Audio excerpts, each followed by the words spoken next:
around his election. We can't let that happen. He's trying to take Bill Nelson's seat. We cannot let that happen. That's why he's putting this stuff into place later. I know that he's saying that it takes time. It doesn't. He's governor. We saw his response to Hurricane Irma, and we know that we can get these things done quickly. He just cares more about his political agenda. Yeah. David, Lauren, thank you both very much. We know what these 2 weeks have been like for you. We appreciate you coming and sharing all of your very strong thoughts. Obviously, we will be following everything that you both do. Best of luck when you go in there today. Thank you both. All right, Chris, obviously these are two of the students that we'll be talking to. We'll be talking to a girl coming up who can't go back into the school. She doesn't want to go back into her school. What's she going to do? Very understandable, Allison. There is no judging how somebody can respond, especially at that age, to that type of trauma. Very important to have you there. Very important to have you viewers here as well, because we have big news in the Russia investigation. One very important headline. Robert Mueller's investigators are looking into President Trump's Russian business dealings before the 2016 election. This comes as Jared Kushner is stripped of his top secret security clearance. Joining us now is Ken Starr. We know that name. He led the independent counsel investigation into President Bill Clinton. Judge, always great to have you. Thank you, Chris. For being with us. One thing that's getting some controversy that doesn't make sense to me, knowing you and your head on these issues the way I do. When it comes to obstruction of justice, you've said to me many times on and off camera, you haven't seen any evidence of obstruction of justice that is compelling to you at this point, but you are completely open to what we don't know, right? Oh, absolutely. Yeah, right. It's what we know. I think people have jumped to conclusions that are completely inconsistent with the law. That is to say that the president exercising his power because of self-interested reasons has obstructed justice. Our law doesn't sweep nearly so broadly, quite apart from constitutional consequences of a president having the Article II power. And I think that I'm on solid ground here with the Supreme Court of the United States rebuffing the government years ago, 9-0 for trying to extend obstruction kinds of issues by emphasizing and over-defining the word corrupt. Corrupt doesn't mean you want to do something in your own self-interest. It means something really beyond just, I'm looking out for myself. Subjective, but it has to be a quid pro quo. You have to see a follow-through of an act. I read that decision when I was preparing for this. Understood. But also, equally wrong for people to say there is no obstruction of justice when we don't know what Mueller has. No, that's exactly right. Okay. It is. We shouldn't jump to a conclusion. Right. Let's allow Bob Mueller to do his job, which has been my position from day one. Understood. Let's allow the facts to come out, and so that's what's unfolding. Because I have an operative phrase called non-traversy. I don't like when people say, oh, well, you know, this is what Ken Starr says and he shouldn't be saying it. I always want to hear it out of your mouth. Conversation matters more than these type of non-traversies. So let's get to what matters here this morning.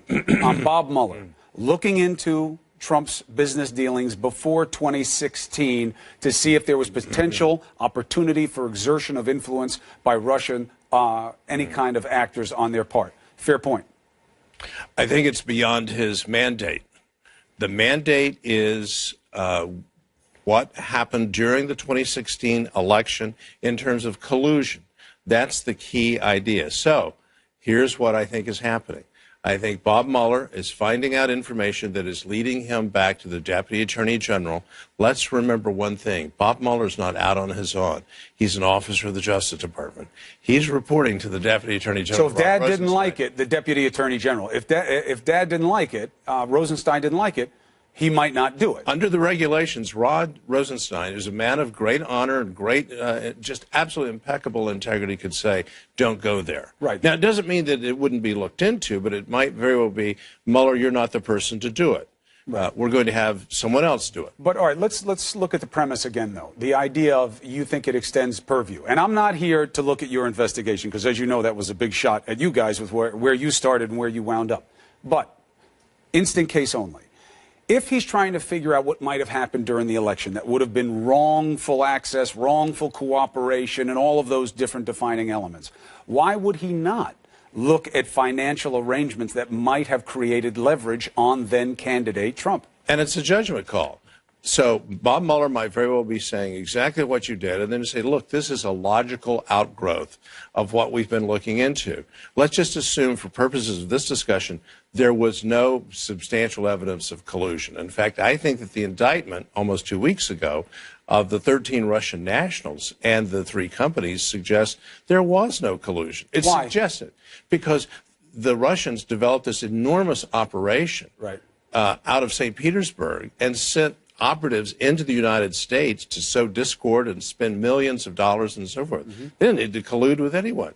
They didn't. But manifesting one tool does not exclude the possibility of other tools. Absolutely. I'm not over-arguing the point. I'm just saying it suggests there's not a hint in that 40-page indictment that there was any collusion.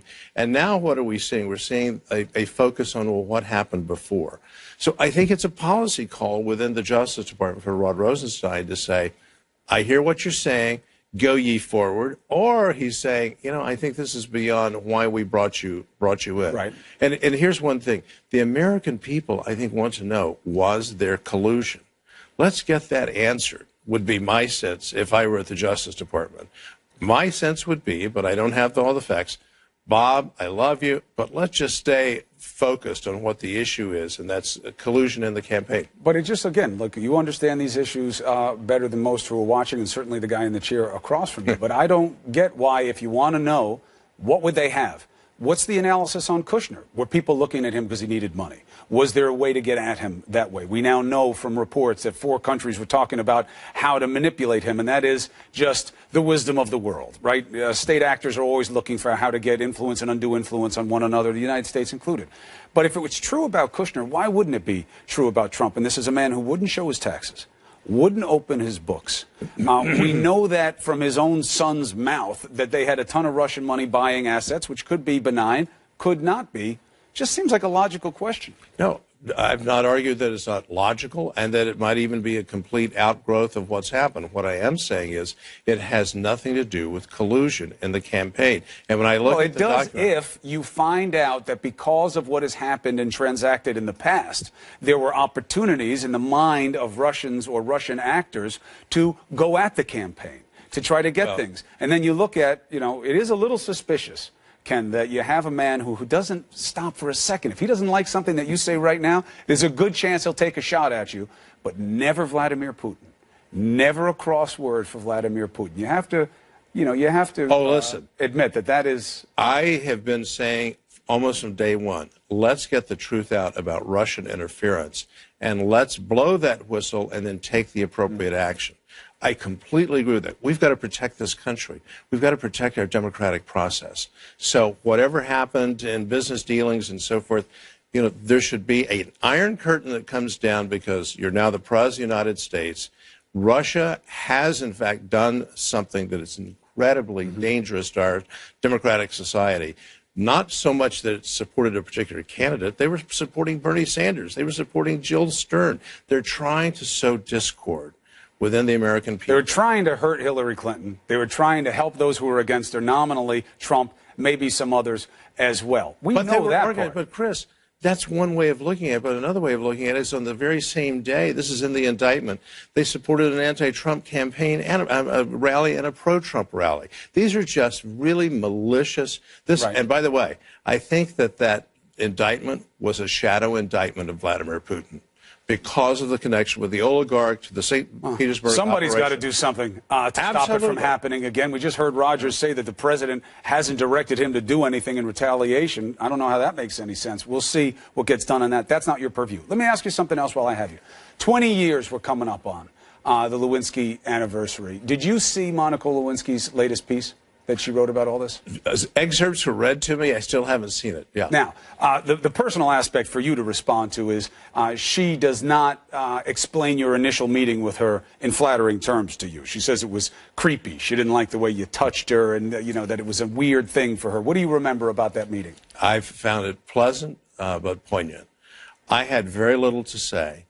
She did most of the talking, and I found it very, very pleasant. She introduced me to her family. I was waiting for my family members because it was Christmas Eve.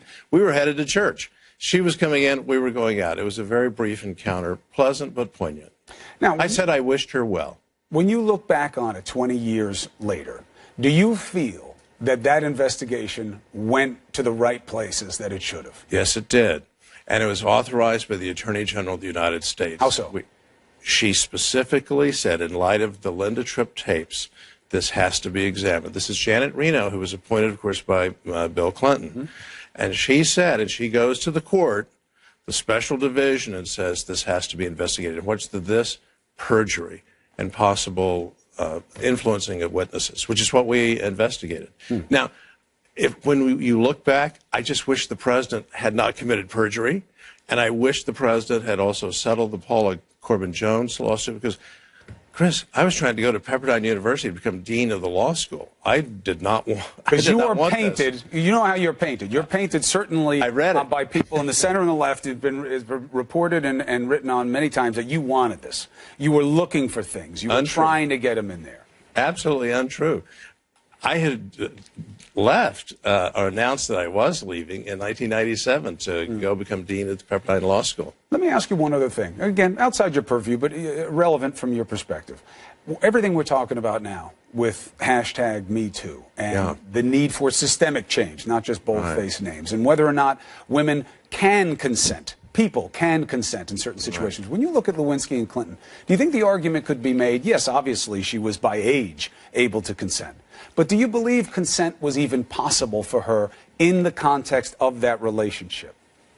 I think it's a very hard question because she was an employee. Now, she was an intern, sure, but it was the employment relationship, and I think, as we're all seeing, that gives a power structure arrangement to it, which I think is very difficult. I think you have to be extremely careful treating all people with dignity and respect, period, but especially in the employment relationship and where you do have a power structure. So, but that wasn't what we were looking into. True. That we weren't looking into employment issues. Right. We were just looking into whether there was an obstruction of justice, perjury, and the like. And one good change that we've certainly seen culturally from then is you'll never see someone who is arguably the victim in a situation like that get treated the way Monica Lewinsky was, not these days.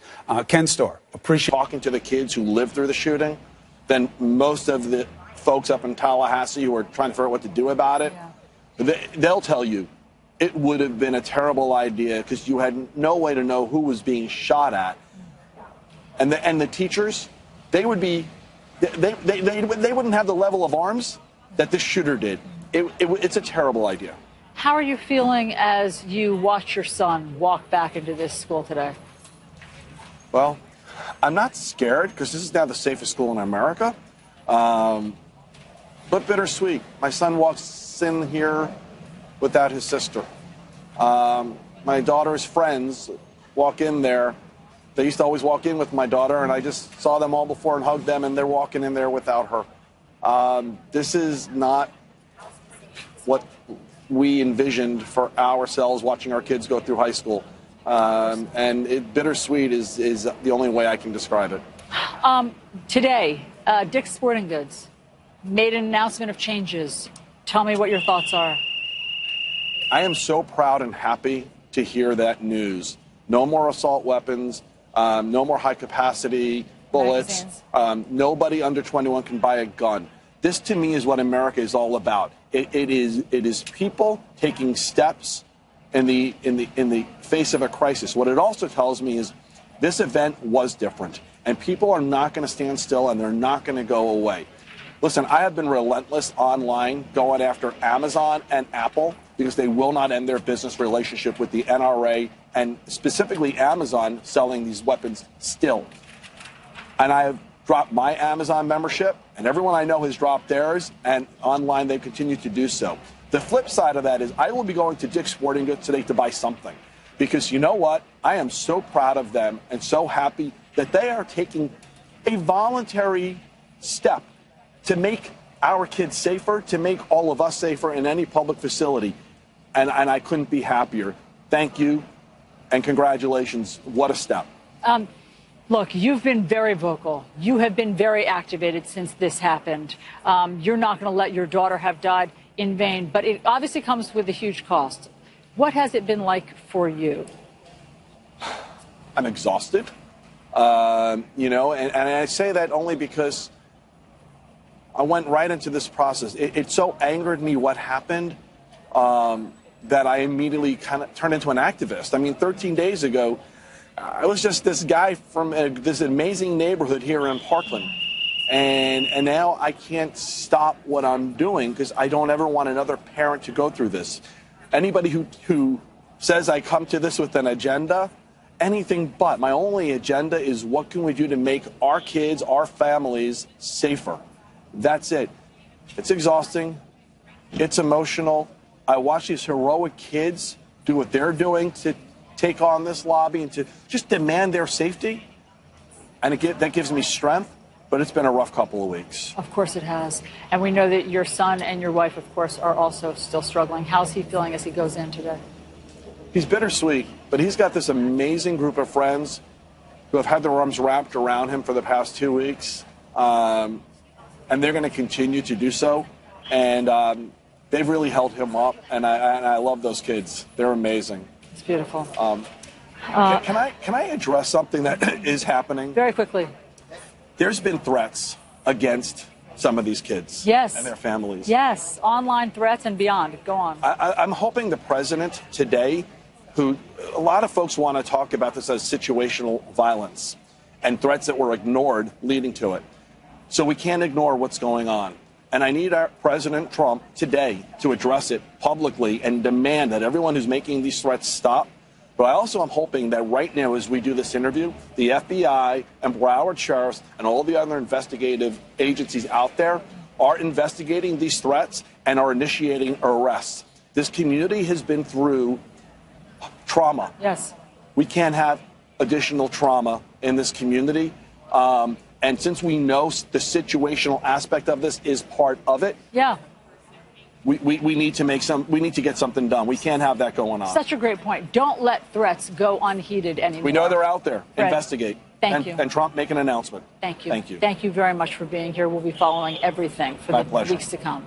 All right, back to you, Chris. All right, you just heard Allison. President through the Secretary of Defense. Yes, sir. In fact, I mentioned that in my statement. Have you been directed to do so, given the strategic threat that faces the United States and the significant consequences you recognize already? No, I have not. Joining me now is Democratic Senator Tim Kaine of Virginia. Good to have you, Senator. Thank you for joining us. What was your level of surprise to hear Mike Rogers say, no, the president hasn't asked me to do anything to combat Russian cyber attacks? Well, Chris, I was shocked but not surprised. I'm on that committee as well, so I was in the room. I asked Admiral Rogers, I said, you know, look, don't you think we've been humiliated as a nation? We probably lost the first cyber war that we've been in with a foreign adversary. And he acknowledged it and said, we did not view the electoral system as critical infrastructure we needed to protect. But then you add to it, okay, have you been directed now to protect it? His answer was no. And that's why mayors and governors around the country who have to operate elections don't have much confidence that the federal government is acting to protect the American democracy. Why isn't it happening, in your opinion? There's not been a direction from the commander-in-chief to any of the relevant agencies to provide the level of protection that we need. Admiral Rogers yesterday stressed, look, I'm an operator. I need direction from the top to do things, and elections are matters that states and localities run. Claire McCaskill then jumped in and said, you can't tell me that the Missouri Secretary of State is equipped to go up against Russia in the cyber realm and defend an election. We've got to have federal help, either from the DHS or the DOD. But the head of our cyber command, Admiral Rogers, who's a dedicated professional, says he has not been given any directive to do that from his commander-in-chief or superiors. Now, the pushback you'll get is, well, we don't need new direction. We do so much every day. This is an ongoing war. Just because the rest of you have woken up to the reality doesn't mean that the intelligence community and the DOD and the Pentagon haven't been all over this for a long time now. Do you believe that's a fair pushback? I don't believe it's fair, and I don't think Admiral Rogers believes it either. I asked him, look, we failed. The history of 2016 is the U.S. was humiliated by a foreign adversary we failed to protect. I said the U.S. government failed to protect the U.S. democracy. And I asked Admiral Rogers, what is the source of that failure?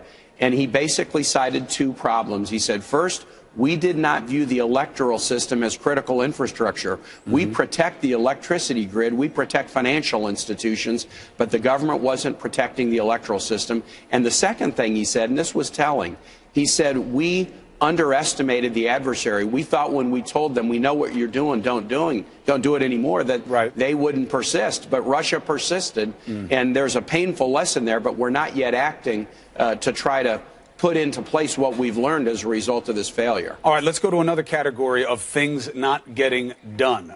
Dick's Sporting Goods pulling high-capacity magazines off the shelf. They already took action after Newtown. We see other corporations stepping up to make changes they think are in line with their ideas and their business model. We see states stepping up. My assertion is this. We will not see you guys in Congress do anything meaningful when it comes to guns. Prove me wrong. Chris, I'd like to prove you wrong, and I'm certainly doing my part in voting for things I think are reasonable. I'm a gun owner and a Second Amendment supporter, but I support reinstating the assault ban, the ban on assault weapons that we had in place in the 90s. Well, look, I introduced the bill yesterday, but right now there aren't the votes for it. I do think there is a new opening to get comprehensive background checks done. What's comprehensive mean? Universal background checks so means all you sales covered. Absolutely. All sales covered, gun show, private sales, sales through registered dealers, which are already covered. So we need universal background checks, and we need full entry of data into the NICS system so that background checks can stop prohibited individuals, dangerous individuals, from getting weapons. When you see even, the Florida governor or others, Republicans, starting to say we need to do this now, there is an opening in Congress. And frankly, the opening has been created by the passionate and energetic advocacy by these young people, these students, who are basically forcing us to look in the mirror, and they're saying to us, what's more important, the lives of your kids or political contributions? Well, we both know, and I don't think this is cynicism. I think it's just reality. Conscience isn't going to drive change in Washington, D.C. Consequence is going to drive change. If at the polls people get rewarded and punished for what is done and not done now, that will be the mandate that is adhered to, and we'll have to see what happens in the midterms. Let me ask you about one other thing. There is an opportunity to help spouses of people serving in the military. How so, and what are you doing about it? Chris, I have been having roundtables with military spouses for the last year or so. Introduced a bill a few weeks back to give these military spouses the ability to find employment quicker. The unemployment rate among our military spouses is 3 to 5 times the national average. And so we need to provide them more training, more opportunities on bases, the ability to use educational funds to get credentialed in the new states they move to. And yesterday I also introduced a bill with Senators Bozeman and Tester, bipartisan, to extend tax credits that are given to businesses if they hire veterans, to also allow that tax credit to be accessed if they hire military spouses. Good. Good for you. That's something that both sides should be able to get around. So many people talk the talk about supporting the troops, but they don't walk the walk. They do not get the help and the benefits that they deserve. So, Senator, thank you for being here. I hope you prove me wrong. I hope that you guys take the mantle and do something that will stop these shootings. Be well. It's on us now. Thanks, Chris. We're following a lot of news. What do you say? Let's get after it.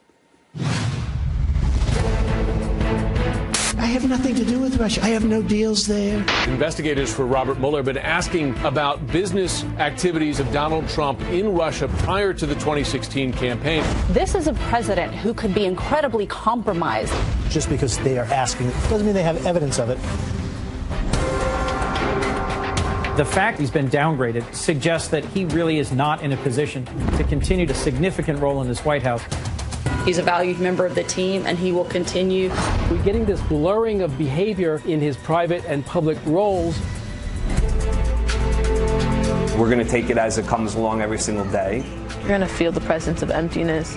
We're more connected than ever. I don't think anything's ever going to change this.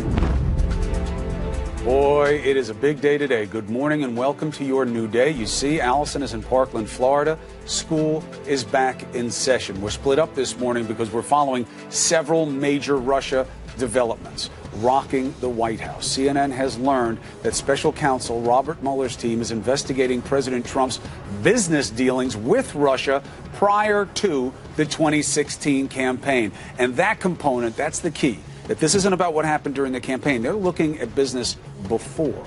Also, Chief of Staff John Kelly has downgraded Jared Kushner's top secret security clearance. A bombshell report in the Washington Post says at least 4 countries discussed ways to manipulate Kushner because of his lack of experience and financial troubles. Also, a source says that White House Communications Director Hope Hicks admitted telling white lies for the president. Allison. Okay, Chris. So at this moment, students are officially in school. It started officially 20 minutes ago, but we still see lots of students streaming in on the sidewalks in front of me here and behind me. This is the first time they're back in 2 weeks since the massacre that took 17 of their friends and teachers. So classes are resuming at Marjorie Stoneman Douglas, but let's face it, these kids' education and their high school experience and their lives are forever changed. So many of these students now feel they are part of a movement. They have ignited a national conversation about gun violence, about school safety, and what to do now. Legislators here in Florida are proposing several steps, including training and arming teachers, as efforts in Congress on the national level do not seem to be moving as quickly. So we also have some breaking news this morning. Dick's Sporting Goods are making a major announcement in response to the massacre here. They say they will end sales of assault-style rifles in all of their stores. And, Chris, I know that you will be speaking with the CEO of Dick's shortly about that decision, and I can tell you lots of these families here in Parkland will be watching that. And, yeah, look, I mean, a lot of people are going to like this. A lot of people won't. So we really want to hear from the man running the company why they're doing this and why it matters. Allison will be back with you in just a second. Let's begin our coverage with CNN political analyst David Gregory. Man, this is a lot of news on the Russia investigation. It's been so drip, drip. Now you've got Hope Hicks going in there saying, I tell white lies, but on nothing substantive, but I'm not going to answer any questions here that I don't want to, and the committee does nothing. Of all the headlines, which one pops to the top for you? I think the scrutiny of Kushner on a couple of levels. One, it gets to what I think a lot of people think is the heart of the Mueller probe, which is there any reason why the president or those closest to him were compromised because of his or others close to him, their business dealings with Russia that would prevent him from either speaking out against Russia, being mindful of the threat that Russia posed to the election, or taking action afterward. I'm mindful, though, of what Ken Starr said to you, which is let's think about what the real thrust of the investigation is to prove collusion. I don't know that we get any closer to that, but I think that scrutiny is so important about whether there's anybody who's compromised. And the other piece of this is the drama in the West Wing. Kushner's had his security clearance dialed back. You have to question how effective he's been.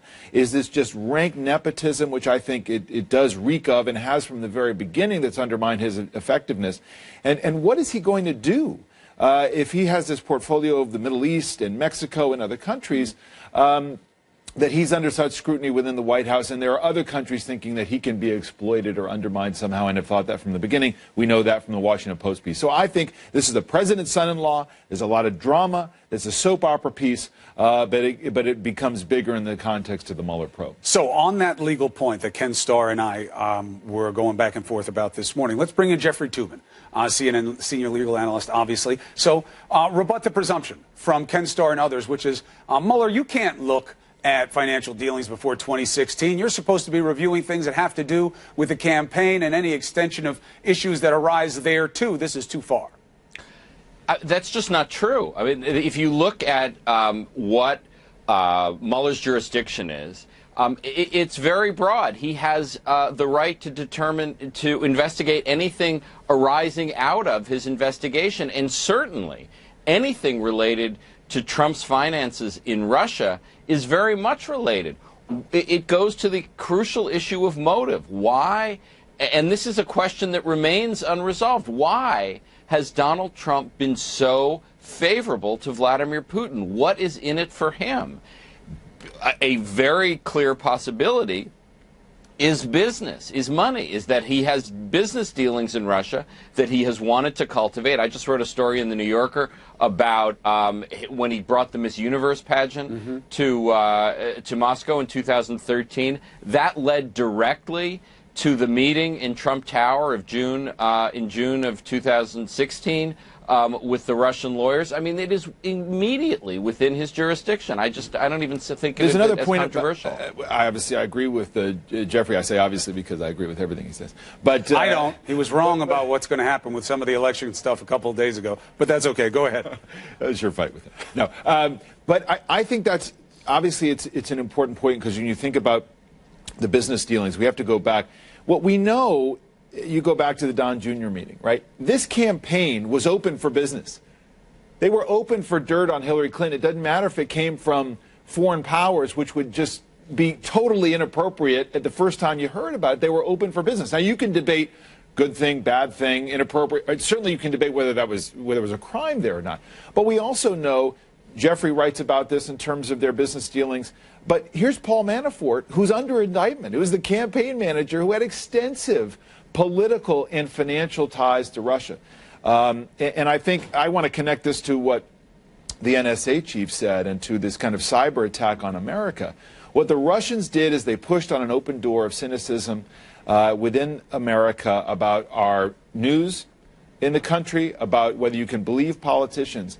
And I want to underscore why this is such a big deal. I mean, it was Hannah Arendt who writes, whenever you have a society that views the distinction between truth and fiction as being basically indistinguishable, that's a huge threat to democracy. That's what any president has to be thinking about to prevent the next time. And we may have just seen the beginning with what Russia did in 2016. And you can argue that Trump, whether wittingly or unwittingly or with bad malice or just selfish intentions, is driving that wedge all the time. Let me get your head on something else, Jeffrey. Hope Hicks says, all right, come on, I'll come in, I'll talk to you, political committee. I don't want to be subpoenaed. Bring me in. I told some white lies, but never on something substantial. And those questions you want me to answer about the drafting of the statement about that meeting, I won't talk about it.